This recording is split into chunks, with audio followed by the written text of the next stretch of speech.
आज यहां बंगाल भारतीय जनता पार्टी के कार्यकर्ताओं को कहने आया हूं, भारतीय जनता पार्टी का अगला सबसे बड़ा अगर कोई लक्ष्य है तो 2026 में बंगाल में भारतीय जनता पार्टी की सरकार। मैं आज बंगाल के कार्यकर्ताओं को कहकर जाता हूं, महाराष्ट्र और झारखंड में भी भारतीय जनता पार्टी की सरकार बनने वाली।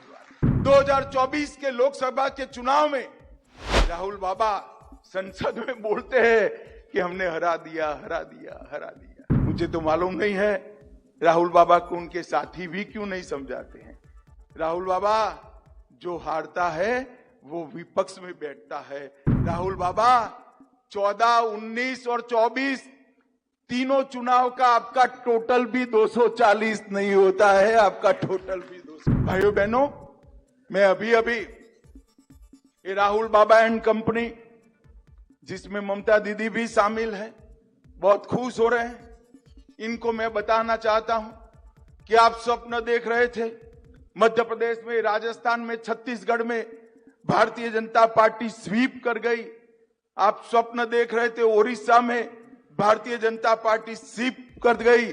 आप अभी स्वप्न देख रहे थे हरियाणा में भारतीय जनता पार्टी ने लगातार तीसरी बार सरकार बनाने का काम हरियाणा में करा। और मैं आज बंगाल के कार्यकर्ताओं को कहकर जाता हूं, महाराष्ट्र और झारखंड में भी भारतीय जनता पार्टी की सरकार बनने वाली। भाइयों बहनों, 2024 के लोकसभा के चुनाव में राहुल बाबा संसद में बोलते हैं कि हमने हरा दिया।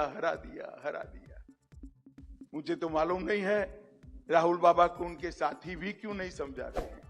राहुल बाबा जो हारता है वो विपक्ष में बैठता है और वो जो जीतता है वो प्रधानमंत्री की शपथ लेता है। इतनी सामान्य बात भी आपको मालूम है।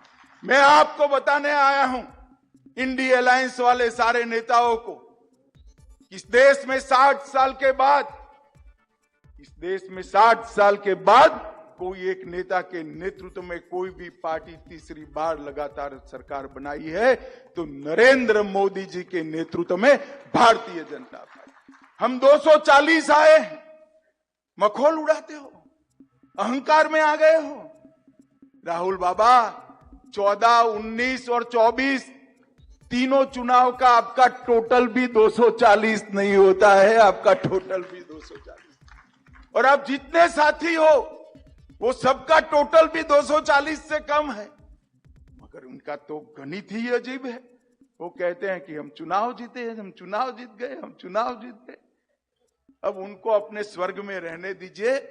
भारतीय जनता पार्टी के कार्यकर्ताओं को मैं बताने आया हूं, 2024 के चुनाव में 7 राज्यों के अंदर भारतीय जनता पार्टी को 50% से ज्यादा वोट मिला है।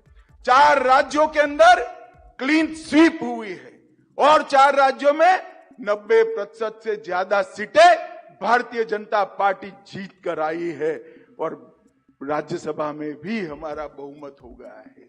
भाइयों बहनों, 60 साल के बाद लगातार तीसरी बार कोई एक व्यक्ति को, कोई एक नेता को देश की जनता ने प्रधानमंत्री बनाया तो हमारे नेता नरेंद्र मोदी जी को बनाया है, नरेंद्र मोदी। और मैं आज यहां बंगाल भारतीय जनता पार्टी के कार्यकर्ताओं को कहने आया हूं कि भारतीय जनता पार्टी का अगला सबसे बड़ा अगर कोई लक्ष्य है तो 2026 में बंगाल में भारतीय जनता पार्टी की सरकार।